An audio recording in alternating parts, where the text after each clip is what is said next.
अस्सलाम वालेकुम dear students, उम्मीद है कि आप सब खैरियत से होंगे। हमारा जो आज का टॉपिक है वो है एल्गोरिथम। एल्गोरिथम के बारे में मैंने आपको पहले भी मेंशन किया था कि स्टेप बाय स्टेप प्रोसीजर है किसी भी प्रॉब्लम को सॉल्व करने के लिए। अमूमन होता ये है कि एल्गोरिथम फ़्लो चार्ट से पहले डिज़ाइन किया जाता है, क्योंकि हम प्रॉब्लम को कैसे सॉल्व करना है वो स्टेप्स पहले डिक्लेयर करते हैं और फिर फ़्लो चार्ट की मदद से ये देखते हैं कि इन जो स्टेप्स हैं इनको परफॉर्म करने में कोई उलझन तो नहीं आएगी जब हम उनको परफॉर्म कर रहे होंगे। तब ये ना हो कि जब हम परफॉर्म करने लगें तो उलझन आए। जैसे कि आपने फ़्लो चार्ट में देखा होगा कि जब हम कोई लूप वगैरह इस्तेमाल कर रहे हैं तो हमने जब लूप को दोबारा से स्टार्ट करना है प्रोसीजर को, तो किस पॉइंट से दोबारा से स्टार्ट करना है।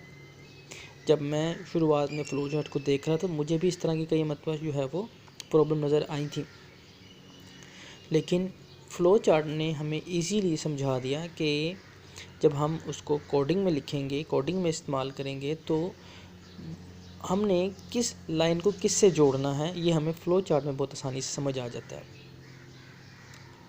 तो अब जो हमारे पास टॉपिक है वो है एल्गोरिथम।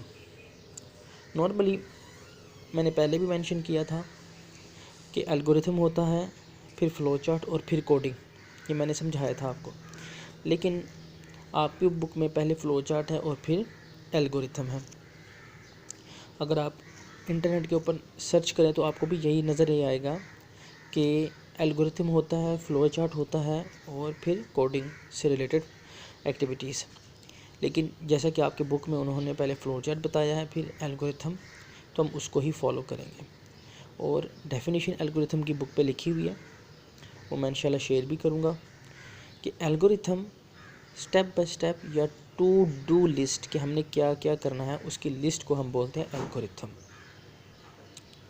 ठीक है, जो हमने काम करने हैं उनकी लिस्ट को क्या बोला जाता है, एल्गोरिथम।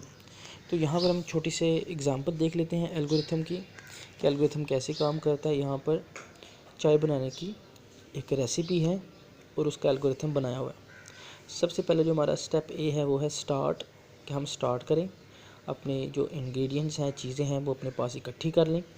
ये ना हो कि जब हम कोई काम कर रहे हों तब पता चले कि कौन सी चीज़ इनमें से स्किप है तो हमारा काम ही रह जाए। तो ये थोड़ा सा यहाँ पे बेसिक कॉन्सेप्ट है स्टार्ट का। फिर सेकंड जो स्टेप है बी, टेक अ कैटल, कि कैटल लें, ठीक है, पोर वाटर इन इट, उसमें पानी डालें, put the cattle on fire, कि कैटल को चूल्हे पे या आग पे रखें। Add ingredients sugar and milk, यहाँ पर सिर्फ जिक्र किया गया है शुगर एंड मिल्क का। तो आपको भी पता है कि जब हम चाय बना रहे होते हैं तो एक और इंग्रेडिएंट की भी हमें ज़रूरत पड़ेगी, टी लीव्स की, लेकिन वो मेंशन नहीं है तो इसलिए मैंने यहाँ पर नहीं लिखा, क्योंकि बहुत बड़ा काम हम नहीं कर रहे कोई ख़ास। बस इसका मकसद जो है वो चाय बनाना सिखाना नहीं है, बल्कि आपको ये बताना है कि चाय बनाने का जो एल्गोरिथम होगा उसकी शक्ल सूरत कैसी होगी। एफ स्टेप जो है वेट टिल इट बॉयल्स, कि जब तक ये मुकम्मल तौर पर बॉयल नहीं हो जाती, पक नहीं जाती, उबाल नहीं आ जाता, ये कुछ चीज़ें हैं, टर्मिनोलॉजीज़ हैं चाय से रिलेटेड, तब तक वेट करें। उसके बाद remove the kettle from the stove और फायर, केटल को उठा लें आग से, एंड देन एंड, तो ये जो है वो एंड है, ठीक है। एंड से रिलेटेड क्या होगा कि प्रॉपर एंड, कि उसको किसी बर्तन में, कप में या किसी भी इसी तरह की चीज़ में डालें, मग में, और उसको सर्व किया जाए। तो ये बिल्कुल आसान सी एग्जांपल है एल्गोरिथम की। एल्गोरिथम की डेफिनेशन मैं दोबारा बता दूं कि बिल्कुल ये हमारी टू डू लिस्ट है कि हमने क्या क्या करना है। इस प्रोसीजर को एल्गोरिथम बोलते हैं। एल्गोरिथम बहुत पुराना जो है वो तरीक़ाकार है, कंप्यूटर में भी इसका थोड़ा सा मकसद चेंज है।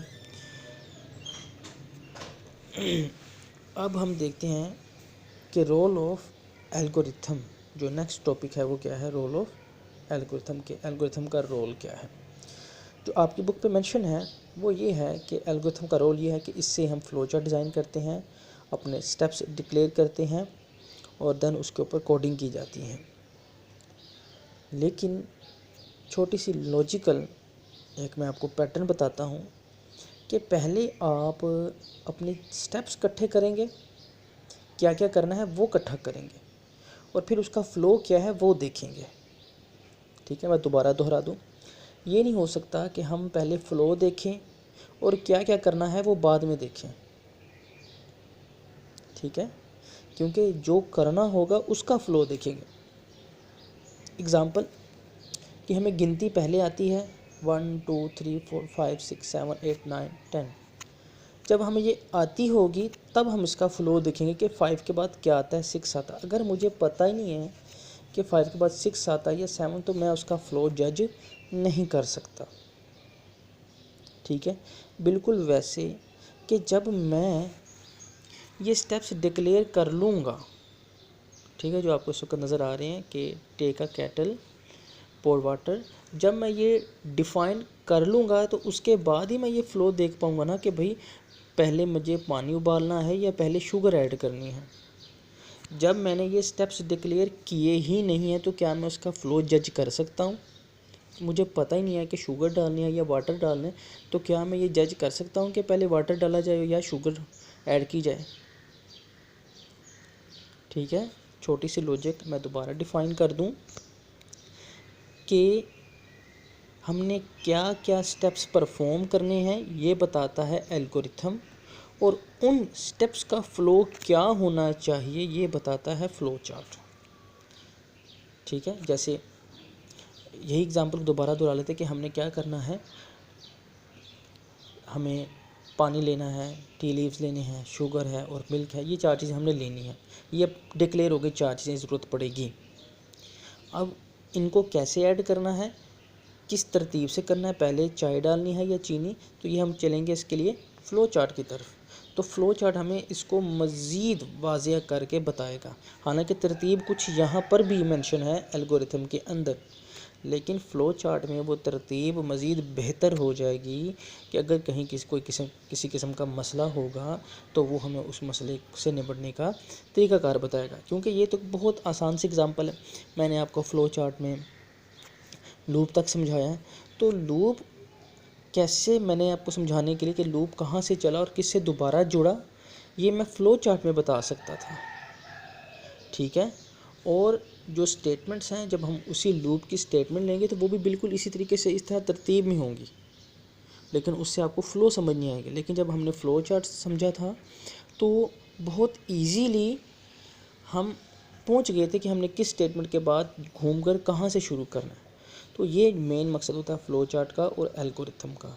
और मेरा छोटा सा हिंट यही था कि हम पहले अपने स्टेप्स लेते हैं और फिर देखते हैं कि किस स्टेप को हम आगे पीछे करके ज़्यादा फ़ायदा हासिल कर सकते हैं या हम अच्छे से अपना काम कर सकते हैं। जिस तरह पानी भी ले लें, चीनी भी ले लें, पत्ती ले लें चाय की और दूध ले लें, तो हम किस तरीके से बेहतरीन चीज़ बना सकते हैं ये हमें समझ आ जाती है फ़्लो चार्ट से। तो ये रोल है, रोल ऑफ एल्गोरिथम, कि आपकी बुक में जो लिखा हुआ है कि इसका बहुत बड़ा हाथ है फ़्लो चार्ट क्रिएशन में और जो है वो प्रॉब्लम सॉल्विंग में। ये हमारे स्टेप्स जो हैं, हमने जो सॉल्व करने होते हैं वो स्टेप्स हमें पहले से बता देता है और फिर हम उसके ऊपर कोडिंग भी कर सकते हैं। अब जो हमारे पास मेन कुछ स्टेप्स हैं एल्गोरिथम की, वो है स्टार्ट का मैंने मेंशन किया कि हमारी वो तमाम चीज़ें जो हमारे लिस्ट में है या हमारे जहन में है वो पहले से हम रेडी कर लें, कि उसको इकट्ठा कर लें, यकजा कर लें। ठीक है, ये नहीं कि चीनी तो मिल जाती है दुकान से तो हम उसी वक्त दुकान से लें, लेकिन हम पहले वो ला कर रखें और फिर अपनी चाय बनाना शुरू करें। इनपुट जो चीज़ें डालनी हैं उनको ऐड किया जाए, यूज़र से वैल्यू लेनी है उसको ऐड किया जाए। अब यहाँ पर वैल्यू है सेट। देखें, अब ये सेट जो है ये हमें बेसिक चीज़ है सेट, कि सेट क्या है। अब ये सेट हम पढ़ते रहे हैं फ़्लो चार्ट में, लेकिन समझा अब रहे हैं, हमें पहले समझाना चाहिए और फिर पढ़ाना चाहिए। ठीक है ना, फ़्लो समझ आ गया ना, कि पहले समझाया जाए और फिर पढ़ाया जाए। अगर मैं पढ़ा दूंगा और समझाऊंगा बाद में तो वो आपके जहन में उसका जो टॉपिक है वो क्लियर नहीं होगा। तो सेट क्या है, सेट का मतलब यहाँ पे ये है कि जब हम कोई वैल्यू लेते हैं किसी मेमोरी में जब उसको स्टोर किया जाता है तो इस प्रोसीजर को सेट बोलते हैं। मैंने फ्लो चार्ट में बताया था कि हम जब काम कर रहे होते हैं किसी कैलकुलेटर पर तो हम वैल्यूज़ लेते हैं, उनका सम या प्लस जो भी होता है वो सामने आ जाता है, लेकिन कंप्यूटर में वो वैल्यू हम किसी वेरिएबल के ज़रिए लेते हैं, इनके 4 is equal A, 5 is equal B. फिर हम उस ए और बी को प्लस करवाते हैं और उसको वैल्यू रखवाते हैं सी में। तो इसका फ़ायदा ये होता है कि जो सी की वैल्यू है वो हम प्रिंट करवाते हैं और कभी भी प्रिंट करवा सकते हैं।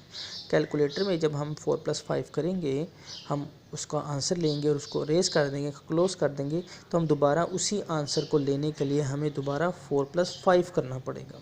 लेकिन यहाँ ऐसा नहीं है, हमें प्रोसीजर नहीं दोहराना पड़ेगा, हम उसी वेरिएबल को रिकॉल करेंगे तो हमारा वो आंसर दोबारा हमारे सामने आ जाएगा। अब यहाँ पे है जी इफ़ एल्स स्टेटमेंट। इफ़ का मतलब है अगर और एल्स का मतलब है वरना। तो बाज़ कंडीशन में कि इफ़ अगर ऐसा हो तो ये करें, एल्स वरना दूसरा आप जो है वो ऑप्शन यूज़ करें। इसको बाद में देखेंगे, ये 10th क्लास का टॉपिक है। इफ़ एंड एल्स, इफ़ के बाद शर्त आती है और उसके बाद इनके अगर ये है तो ये स्टेप ए करें, एल्स स्टेप बी करें। यानी कि अगर आपके पास पैसे हैं तो नई चीज़ ख़रीद लें, अगर नहीं है तो सस्ती या कोई पुरानी चीज़ ख़रीद लें। फिर गो टू का मकसद क्या होता है? जंप करना, एक ख़ास स्टेटमेंट से दूसरी स्टेटमेंट तक जंप करना। और आउटपुट, जो हमने चीज़ें डिज़ाइन की हैं, निकाली हैं, उनको प्रिंट करना ऑन द स्क्रीन, ये कहलाता है आउटपुट। जैसे कि हम प्रिंट द रिज़ल्ट करते रहे हैं फ्लो चार्ट में।